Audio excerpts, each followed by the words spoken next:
पहले इस ग्राफ को समझो, फिर मैं बताता हूँ कि इस अकेले ग्राफ को आप कितने सारे यूपीएससी मेंस के क्वेश्चन में यूज़ कर सकते हो।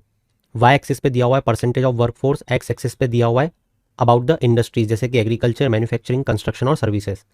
साफ तौर पे आप देख सकते हो कि एग्रीकल्चर में 46% जनता एंगेज्ड है, मैन्युफैक्चरिंग में 12%, कंस्ट्रक्शन में 13 और सर्विसेज में 29। लाइकवाइज इसके ऊपर ब्लू में आपको जीडीपी कंट्रीब्यूशन लिखा हुआ दिखाया गया है।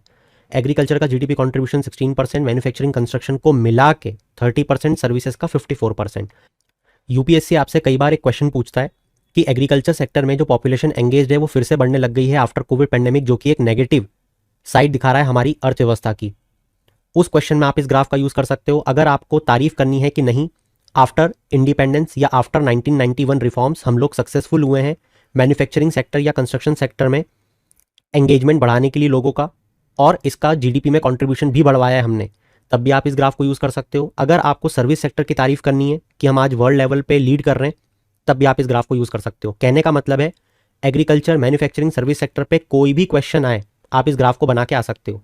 तो इस ग्राफ का यूसेज कहाँ कहाँ पे है, जैसे सेक्टोरल कंट्रीब्यूशन इन जीडीपी। अगर आपसे पूछा जाता है कि तीनों सेक्टर के बारे में डिस्कस करो, तब आप इस ग्राफ को यूज़ कर सकते हो। हम मैन्युफैक्चरिंग में लैग क्यों कर रहे हैं, वहाँ पे आप इस ग्राफ को बता सकते हो कि देखो हम मैन्युफैक्चरिंग में पॉपुलेशन एंगेज सिर्फ 12% है। फिर आप बता सकते हो कि इंडिया सीधे प्राइमरी से टर्शरी सेक्टर पे मूव ऑन कर गया, वहाँ पे इस ग्राफ को बनाया जा सकता है। एग्रीकल्चर में डिस्गाइज्ड अनएम्प्लॉयमेंट हम लोग फेस करते हैं, वहाँ पे आप इसको शोकेस कर सकते हो कि देखो इतनी जनता इन्वॉल्व है मगर सिर्फ इतना जीडीपी में कंट्रीब्यूट करती है।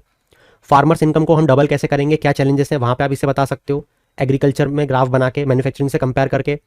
और ज़्यादा स्किल वर्कफोर्स लगती है सर्विस सेक्टर में, तो आप इस तरीके से यहाँ पे चीज़ों को ऊपर लिख लिख के बता सकते हो।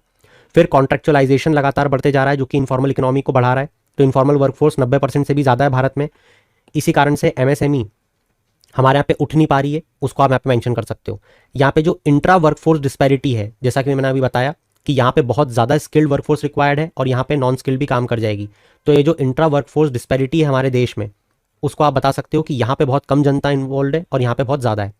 फिर गवर्नमेंट का जो कैपिटल एक्सपेंडिचर है वो असेट क्रिएशन पे जो हो रहा है, उस कारण से हमें कंस्ट्रक्शन में इतना पॉपुलेशन एंगेज होती हुई दिख रही है और उस कारण से ये जो जीडीपी में कंट्रीब्यूशन है बढ़ता हुआ दिख रहा है। ध्यान रखना, इकोनॉमिक सर्वे ने हमें बताया है कि इंडस्ट्री में mining and quarrying, manufacturing, electricity, gas, other utility और कंस्ट्रक्शन आएगा। साथ ही क्या आप जानते हो कि एग्रीकल्चरल हाउस होल्ड जो वेजेस अर्न करती हैं वो ज़्यादा हैं as compare to their non agricultural counterpart. इससे आप क्या समझे वो मुझे चैट सेक्शन में ज़रूर बताना।